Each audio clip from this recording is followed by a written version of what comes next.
turi mu isi y'amarira n'ibyishimo aho abantu bakomeje kubura ubuzima bwabo bari mu gikorwa cy'imibonano mpuzabitsina. Nibyo bitangira buri wese yishimye yumva bitaraza kugenda nabi, ariko mu kanya gato nk'ako guhumbya umwe agapfira hasi y'undi cyangwa se hejuru y'undi. Byarabaye, mwagiye mubyumva hirya no hino. Ariko se bino bintu biguterwa n'iki? Ngaba abantu 10 bakomeye haba mu Rwanda ndetse no mu mahanga bamaze kubura ubuzima bari mu gikorwa cy'imibonano mpuzabitsina. Kumera iyi video kandi uraza kumenya neza bimwe mu bintu byagaragaye biri gutuma abantu bapfa bari muri iki gikorwa muri iyi sinzima dutuye.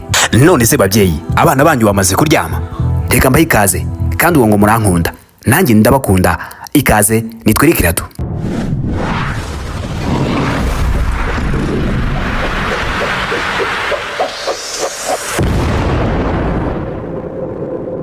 Mbere yuko tuzana iwacu mu Rwanda ngo tuvuge amahano n'amabara bihabera, reka tubanze tujye mu mahanga tuvuge ibikomerezwa abantu badasanzwe bagiye babura ubuzima bwabo bari muri iki gikorwa cy'imibonano mpuzabitsina. Gusa bose icyo bahuriraho nuko abenshi babaga baciye inyuma abakunzi babo cyangwa se abagore babo n'abagabo babo.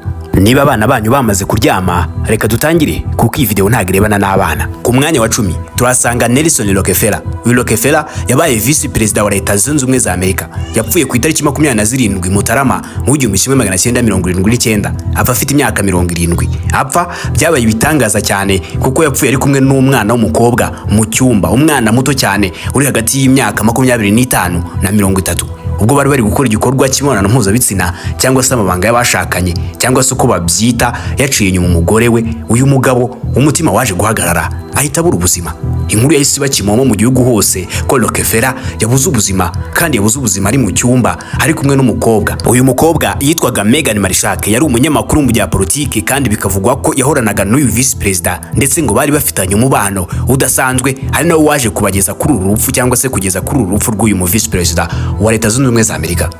Ku mwanya wa 9 turasanga umugabo wabaye na perezida. Amazina ye bwite yitwa Felix François Faure. Uyu nguyu yabaye perezida wa 7 w'igihugu cy'Ubufaransa. Ku itariki 30 Ugushyingo 1841 nibwo yavutse, aza kubura ubuzima ku itariki 16 Gashyantare 1899 afite imyaka 58. Uyu yapfuye ari kumwe n'umwana w'umukobwa nawe ubwo yari yaciye inyuma umugore we. Uru rupfu rw'uyu muperezida rwabereye mu biro bye byitwa Elysee Palace i Paris, aho yari ari kumwe n'umukobwa w'umunyamideli byavugwaga ko ari mwiza cyane witwaga Marguerite Stanley. Ubwo bari mu biro bakoze imibonano mpuzabitsina nk'uko ngo bari basanzwe babikora, maze uyu mugabo aza guhagarika ubuzima ahita amupfiraho. Icyo gihe Marguerite yahise ahuruza, maze abashinzwe umutekano baraza. Marguerite banamusohora nabi, nta nakenda k'imbere yambaye, asa n'uwambaye ubusa buri nako yari yambaye ubusa. Iki gihe kandi iperereza ryahise ritangira, baza gusanga perezida ameze nabi cyane, kandi bihutira guhita batangaza ko atishwe n'ibyo bintu, ahubwo yishwe n'igituntu. Birakwirakwira hose ko perezida yishwe n'igituntu, ariko icyo gihe n'ubundi abaturage banze kubyemera kuko bari bamaze kumenya uko byagenze bakibona Marguerite uko yasohotse ameze. Muri iki gihe hahise haduka imvugo idasanzwe mu gihugu cy'Ubufaransa yavugaga iti yashatse kubaho nk'umwami ariko apfa nk'umugaragu. Iki gihe bashaka kuvuga ko yashakaga kubaho neza bikarangira apfuye nabi cyangwa se apfuye mu buryo bw'isoni. Ku mwanya wa 8 turasanga umugabo wo mu gihugu cya Thailand witwa David Carradine. Uyu David Carradine bamusanze mu cyumba cya hoteli ku wa 3 Kamena 2009 yamaze kugagara.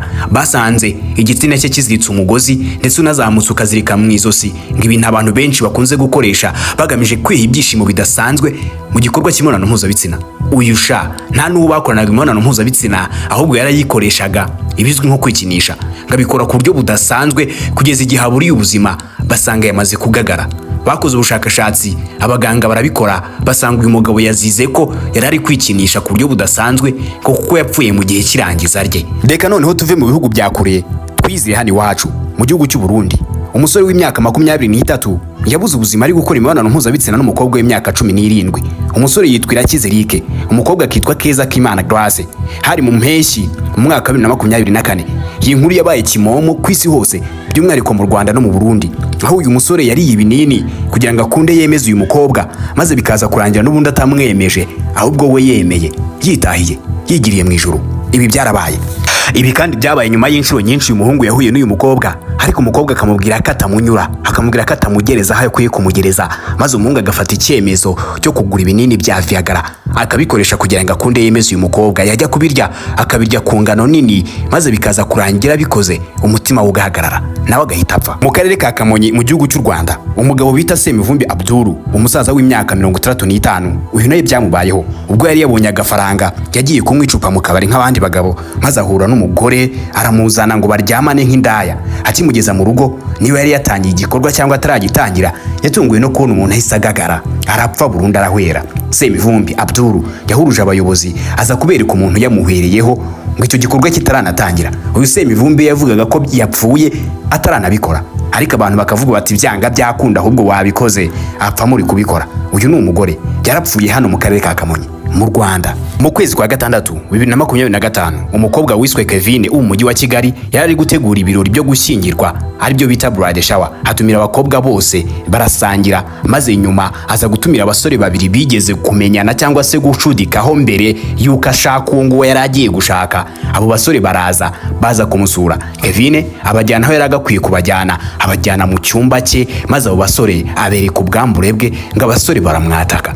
Abasore bamuhuriyeho birangira Kevin apfuye adakoze ubukwe, birangira wa musore yari ategereje ngo babane amubuze. Byarabaye hano mu Rwanda mu mujyi wa Kigali. Hashize iminsi mike cyane mbagejeje inkuru y'umudokiteri wabuze ubuzima ari kumwe n'umukobwa witwa Gloria. Uwo ntago byabiriye mu Rwanda, ahubwo byabiriye mu gihugu cya Nigeria, aho yari yamusohokanye muri kaminuza. Ubwo ndavuga umudokiteri asohokana uwo munyeshuri we wigaga mu mwaka wa 2 wa kaminuza, maze akamujyana bagakora igikorwa cy'imibonano mpuzabitsina nyuma y'uko yari amaze kunywa ama energy drink menshi, maze umugabo akaza guhita agagarira hejuru y'umukobwa.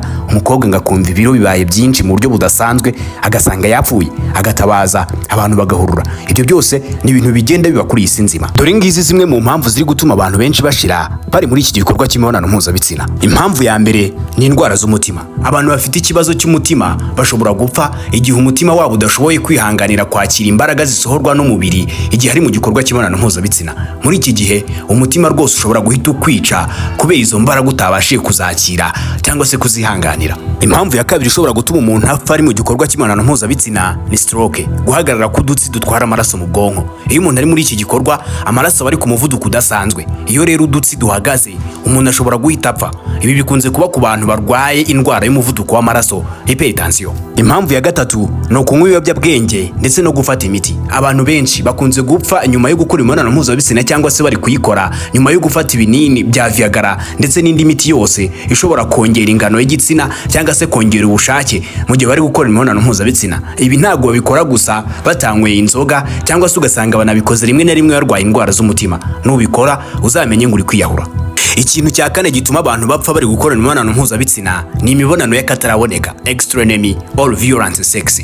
Muri iki gihe abantu benshi bakora imibonano mpuzabitsina bashobora kuyikora ku kigero cyo hejuru kidasanzwe. Abantu bamwe bagafunga imihogo, umwe agafunga imihogo mugenzi we, undi agakubita undi, bityo hakaza kuvamo byanga bikunda umuntu upfa bitewe n'uburyo babikoze nk'abasazi. Ibi nabyo hari abantu benshi bagiye bapfa kubera gukora imibonano mpuzabitsina muri ubu buryo bw'akataraboneka. Impamvu ya nyuma ariko yikunze kubaho gake ni uko umuntu yatunguwe n'uwo baryamanye bitewe n'isura, uko uwo muntu asanzwe afatwa muri sosiyete, maze wowe waryamanye nawe wamara gutungurwa nawe bigatuma wumva ufite stress umubiri wawe wose, bikaza kurangira umutima wawe uhagaritswe na stress.